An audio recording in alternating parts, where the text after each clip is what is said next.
Okay, so for this prac you're going to be working in pairs. The responsibility of the non-sterile assistant is to fold the gown for you.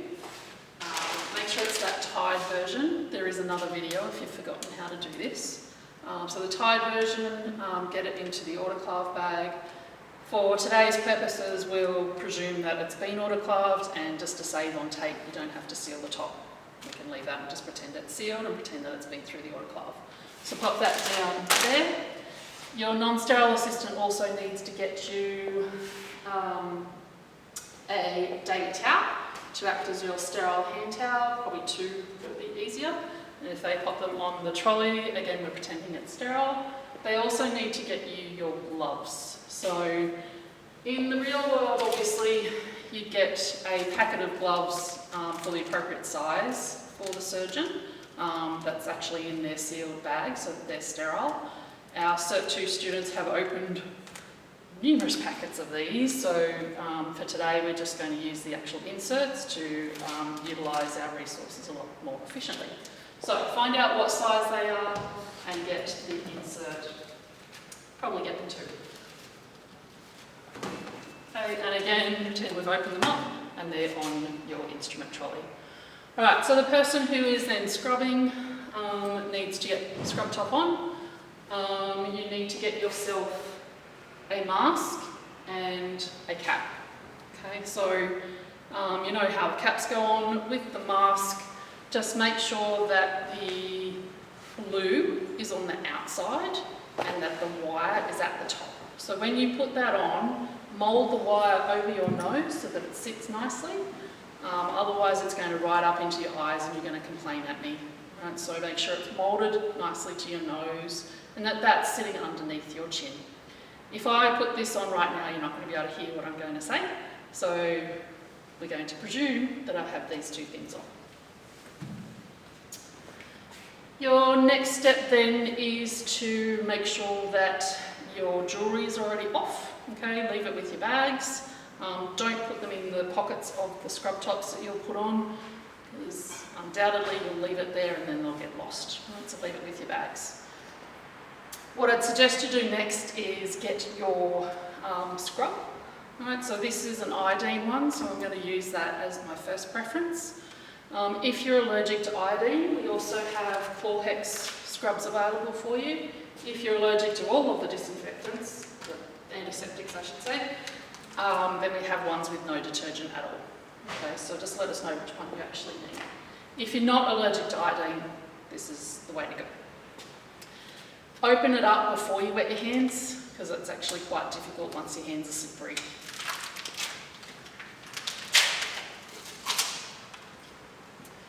At this point for you, your teacher will actually add some glow germ to your hands. You need to rub that into your hands and up your arms until your teacher says to stop, and then you can start with this process. Okay, so step one, we're going to turn the water on, make sure it's reasonably warm. Might take a little while to get warm, right, but just cope with it, I guess.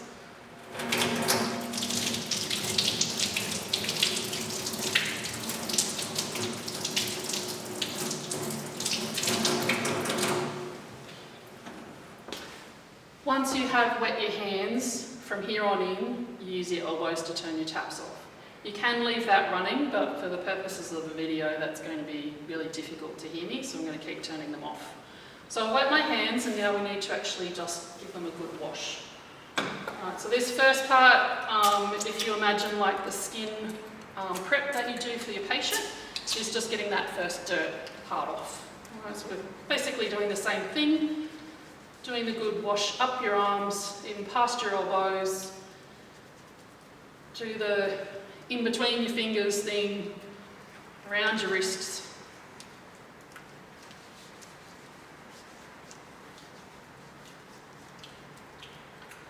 Okay, so a nice good lather. Next, what you want to do is actually clean under your fingernails. So pick up the little pick that is in your scrub pack and use that to clean under your nails. Okay, so presume that I've done all of those. and then rinse.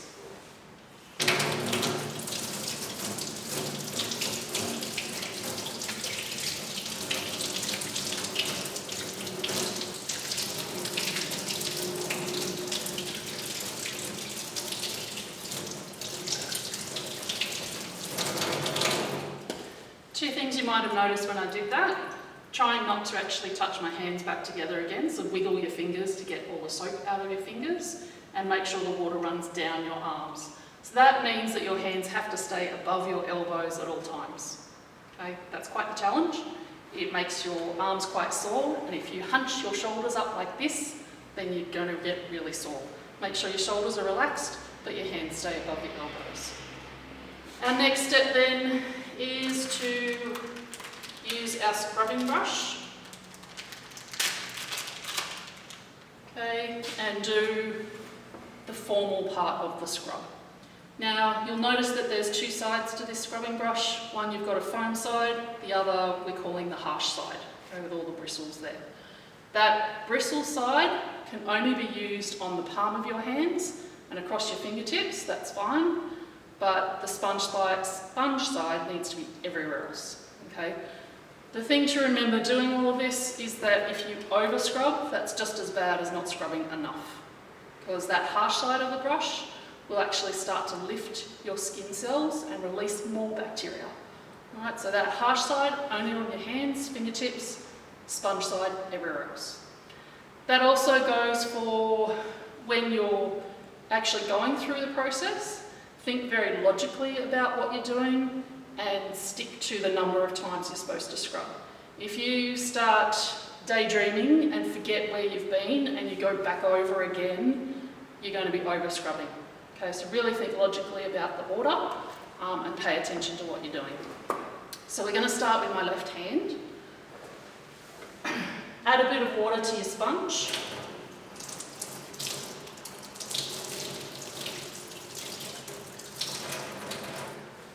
So that you get a good amount of lather happening. And we're going to be doing 10 strokes per side of my hand, and then we'll focus on the fingers. So this is one side here, second side, third side, fourth side. Okay, so 10 strokes. 1, 2, 3, 4, 5, 6, 7, 8, 9, 10. Remember we're going to sponge now. 1, 2, 3, 4, 5, 6, 7, 8, 9, 10. 1, 2, 3, 4, 7, 8, 9, 10. 1, 2, 3, 4, 5, 6, 7, 8, 9, 10. Go back and do your fingertips as well, because they're notoriously poorly done. Then we need to think about each finger having 4 sides. So again, 1, 2, 3, 4, 5, 6, 7, 8, 9, 10. Over to your sponge side. 1, 2, 3, 4, 5, 6, 7, 8, 9, 10. 3, 4, 5, 6, 7, 8, 9, 10. 1, 2, 3, 4, 5, 6, 7, 8, 9, 10. Next finger.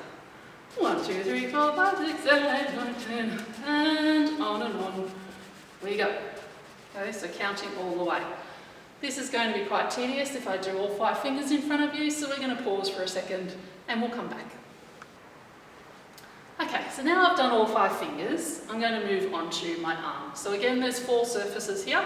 So 1, 2, 3, and 4. Okay, all of this will be sponge.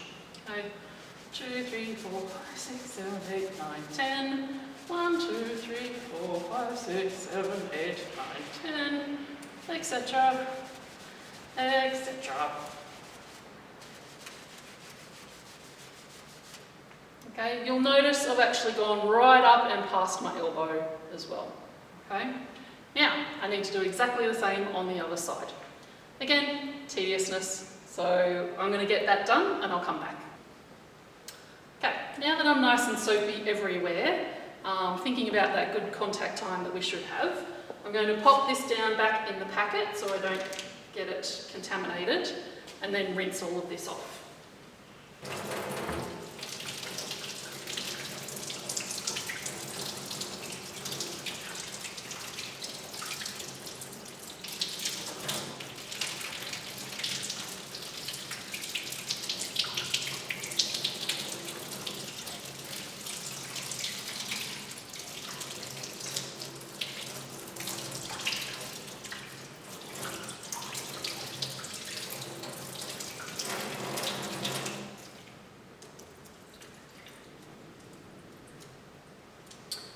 so now that we're rinsed, a lot of you are probably thinking, excellent, now it's time to dry. You're wrong. Sorry, you're actually going to repeat that entire process again, but this time when you do your arms, stop about here. I know a lot of you are going to go, oh my God, but I'm already sore and whinge at me. But what you need to think about is, just like when you're prepping the patient of the skin of the patient, you're not going from the outside back in again. When you scrub your arm, you're actually touching the dirty part and going back. Right, we can't have that, so that's what the first round is all about. But the second round, we stay within the clean section. Okay? Our hands are basically the centre, like the centre of that patient's skin, that has to be the most clean out of everything, whereas this is the dirty part. Okay, so that's the purpose of the second round. We're actually going to stop here, so we're not dragging dirt from here back down our arms again. Okay, so off we go again. Okay, so remember your hand is a block and each finger is a block. Here we go. 1, 2, 3, 4, 5, 6, 7, 8, 9, 10. And I'll come back when it's done. Okay, so now that we've done that again, we'll go back to rinse.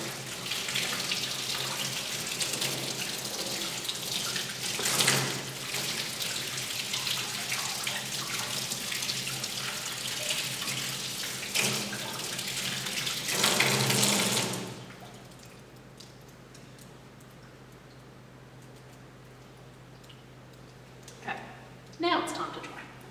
So to do this properly, you need to pick up your sterile hand towel. If you have the luxury of 2, then you can use 1 per hand and arm, and then switch to the other. Switch to the other for your other arm. If you've only got 1, then you need to quarter it. So 1 quarter will be for your left hand, rotate, use the other quarter for your left arm, rotate, use the other quarter for your right hand, rotate, use the other quarter for your right arm. Okay? When you do this, you should be patting, don't actually rub.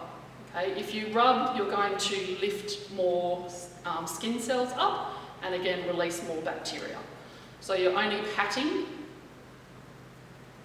to get that water off your hands. While you're doing this, keep it away from your chest so that the sterile hand towel is not touching your non-sterile scrub top. Okay, rotate. The other mistake a lot of people make is when they're drying their arm is actually going down one side and then coming back up again. Just like the swabs on the patient, you can't do that. So you need to go all the way around your wrist and keep going down all the way around your arm, so when you reach the bottom, it never comes back up again. I'm going to rotate so I've got a clean patch.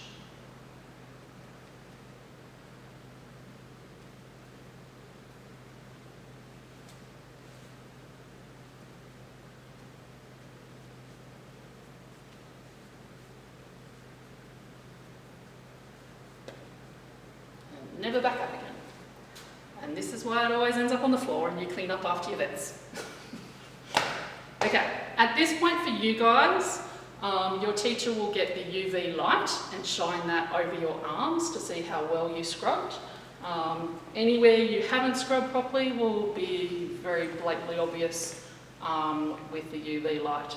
Typically where I find issues is between fingers here, okay, because when you scrub it doesn't get in there very well. So that will come down to when you did your very first wash, that you actually did the wash correctly in there. The other big problem area I find is the wrist. Because if you focus on the hand and you focus on the arm, you might actually miss that part. So just make sure you've actually covered the entire part of the wrist as well. Okay. Once you've been checked and your teacher says it's okay, that's when your partner needs to come in and actually present the gown to you. And the lovely Danica will do that for you.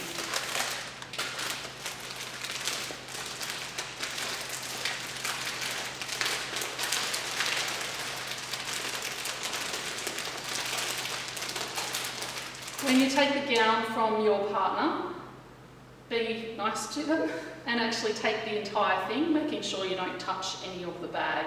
If you only take that front part, remember you're going to have to lift really high and it's going to fall out, and you run the risk of it actually touching either the bag or your assistant.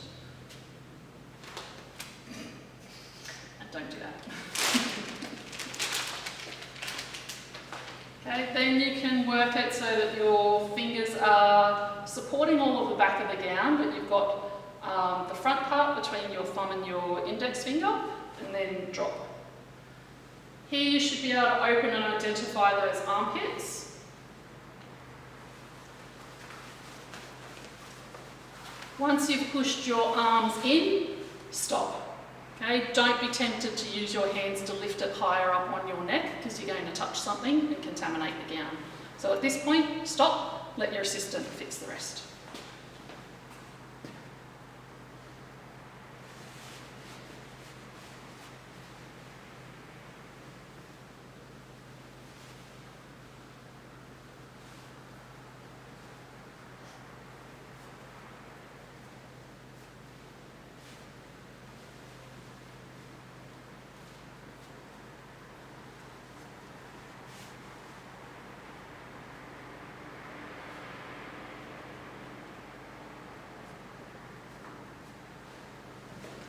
Thank you. Okay, so now it's time to put on your gloves. I'm going to do this just quickly. There's a more detailed video for you to watch that slows the entire process down step by step for you. So if you need that, watch that video instead.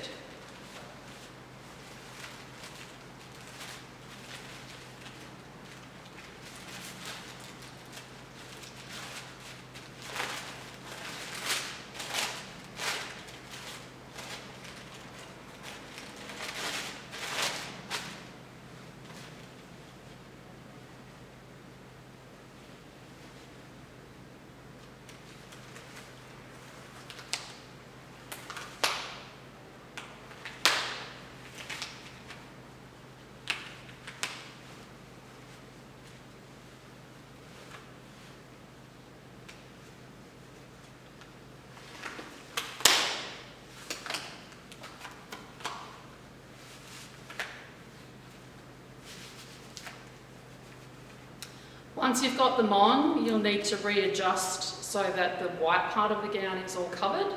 Try and avoid putting your fingers underneath if you can, because you'll pick up the powder of the gloves. It's not a disaster if you do, just be conscious that you do have powder on your gloves, and get a sterile swab from the actual kit and just wipe your fingers clean so you don't put powder in your patient.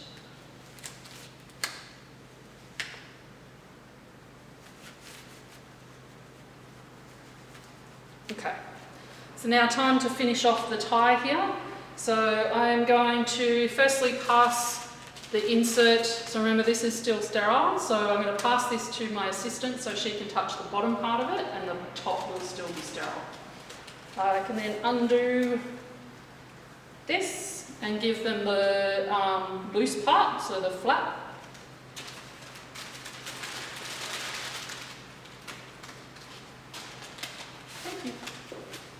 And now you can tie yourself up.